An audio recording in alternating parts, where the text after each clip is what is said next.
These 60-second micro habits changed my life. Now, personally, I usually am in favor of subtraction rather than addition in life. So in order for a habit to work its way into my lifestyle, it has to have a big impact and require very little time or effort. Now that said, here are the most underrated micro habits to reduce stress, increase productivity, and help you become more successful. The first micro habit is to set an alarm to go to sleep. So everyone sets an alarm to wake up, but if you just go to bed on time, you'll probably naturally wake up early. And there are plenty of studies that show the importance of sleep, and even Elon Musk says that he now prioritizes sleep because it increases his productivity. Now, once your alarm goes off to go to sleep, set your phone outside of your bedroom so that you can't doom scroll. And if you have trouble falling asleep at night, my favorite solution is to just read a boring book. I have one that I keep next to my bed, and it's seriously the most effective hack that I've found. Now, I used to wake up in the morning and then I'd get sidetracked by email and social media, and then I'd write a list of to-dos, and then finally, several hours later, I would actually get to work. But even when I did get to work, there was a good chance that I'd just be getting pulled into meetings or responding to other people's requests, so I wasn't even working on the highest value things. I'm a big believer in evening routines, not morning routines. I think your day should start the night before. To solve that problem, now I set a timer and write the most important thing that I need to do the next day the night before. And then I know exactly what I need to do as soon as I wake up in the morning. A study done by Baylor University compared people writing to-do lists to those who wrote a list of tasks that they had completed for the day. And they found that the people who wrote a to-do list for the next day fell asleep on average 9 minutes faster than the other group.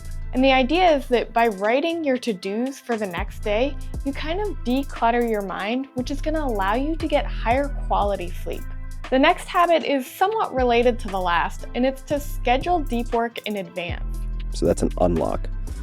And having uninterrupted blocks of time. That's it. If you can single task for 2 to 3 hours a day, it sounds ridiculous, but you are going to be ahead of 90% of the population. So you probably allow your calendar to fill up with other people's requests, like calls and meetings, and then by the end of the day, you haven't actually accomplished anything. My favorite hack to schedule deep work sessions is to use a tool called Flow Club. So you can schedule 30, 60, or 90-minute sessions, and it's basically a group call where you say at the beginning what you're going to work on, and then you just work in silence with your camera on. And then at the end of the session, you say whether or not you accomplished the goal. And if you're wondering how long a deep work session should be, here's some advice from neuroscientist Andrew Huberman. And the ideal duration is about 90 minutes. Not exactly 90 minutes, but we can reliably say 90 minutes or less. Now, think of how many times you look at your phone and see a text or an email, and you say to yourself, oh, I'll just get to that later. But now you have to remember to respond later, which is going to add to your mental load. And that single notification really interrupts your focus, which is going to make it harder to get back to work. There was actually a study at UC Irvine that found it takes an average of 23 minutes and 15 seconds to return to the same level of focus after just one interruption. So instead, keep your phone on airplane mode and only check for messages and emails at a specific time of day, because now you're going to sit down and actually do it as soon as you see it. The next habit is the 60-second gratitude exercise, and here's why it's important. The two emotions that destroy your relationship, your business, your life, it's fear and anger. Those are two extremes. What's the emotion I want to train?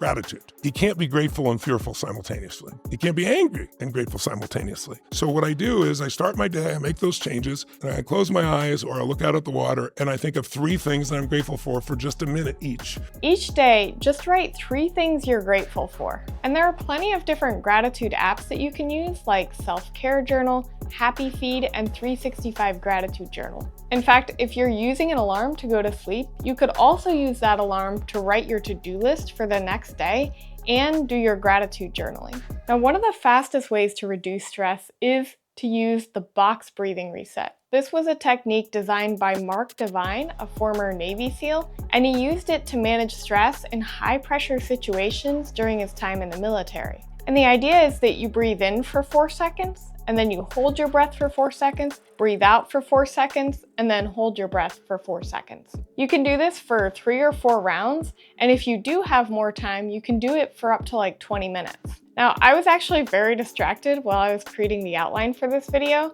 and so I used it to regain focus. So you can make it a habit to do it once in the morning, or you can also just use it in a moment of high stress, like maybe right before a sales call, or when you feel that your focus is starting to wane. The last habit technically isn't 60 seconds, but it's to get at least a few minutes of sunlight within the first few hours of waking. So there's plenty of research that shows that it has a lot of different benefits. The morning bright light is your wake-up signal. Got you. Get as much sunlight in your eyes as you safely can throughout the day. And then in the evening, try and catch some sun before it goes down. In the winter, obviously, that's going to happen earlier. When that sunlight hits them, they send a signal to your brain that's a wake-up signal. Improves your mood, increases testosterone, it increases metabolism, it lets you focus better, and it sets a timer so that you can fall asleep at night about 12 to 16 hours later. Now, one strategy I've heard from a lot of very high-performing individuals like Mr. Beast is to just take your calls on walks outside. So if you're struggling to get sunlight time in, just schedule at least one of your daily calls to occur on a walk. So those are the micro habits that changed my life, and I hope that they can do the same for you.